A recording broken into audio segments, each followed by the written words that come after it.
২০০৮ সালে বিয়ের ১৪ দিনের মাথায় পিলখানায় বিডিআর হত্যাকাণ্ডের ঘটনায় গ্রেফতার হয়েছিলেন ঠাকুরগাঁও সদর উপজেলার মোতাহার হোসেন মানিক। পরিবারের কাছে ফিরলেন ১৬ বছর পর। বাড়িতে ফেরার পর আবেগঘন পরিবেশের সৃষ্টি হয়।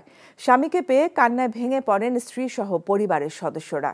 জীবন থেকে ১৬টি বছর কেড়ে নেওয়ার জন্য তৎকালীন স্বৈরাচার সরকারের বিচার দাবি করেন মানিক। ঠাকুরগাঁও থেকে লুৎফুর রহমান মিঠুর পাঠানো রিপোর্ট।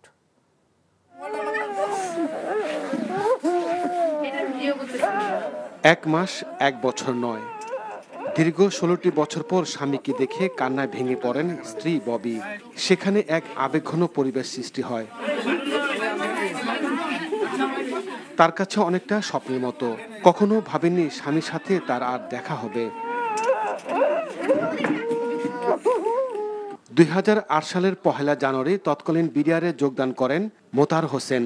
৬ মাস ট্রেনিং শেষে বাড়ি ফেরেন। পরে মাসুদা আক্তার ববির সাথে তার বিয়ে হয়।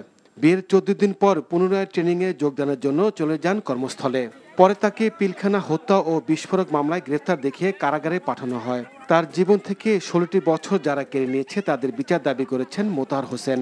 আমরা যে সুষ্ঠু একটা বিচার, আগের সরকারের আমলে যখন এই ঘটনাটা ঘটছে, তারা এই ঘটনা ঘটাইছে, তারা এটা তদন্ত করাইছে বাইরে থেকে একজন পুলিশ অফিসারকে নিয়ে আসা, আব্দুল কার আকন্দ, যিনি আমাদের সাথে কি করছে এটা পরে না শুনে নেবেন অন্যদের কাছ থেকে। নিজে কষ্ট করে দিন যাপন করছি, ১৬ বছর থেকে স্বামী নাই, ছেলে নাই, তাহলে আমাদের তো কষ্ট হবেই। স্বামীকে ফিরে পাওয়ার আশা ছেড়ে দিয়েছিলেন স্ত্রী মাসুদা আক্তার ববি।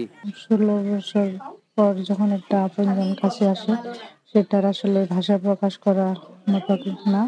মোতাহার হোসেন মানিককে দেখতে তার গ্রামের বাড়িতে ভিড় করেন আত্মীয়স্বজন, প্রতিবেশীরা। NTV news desk.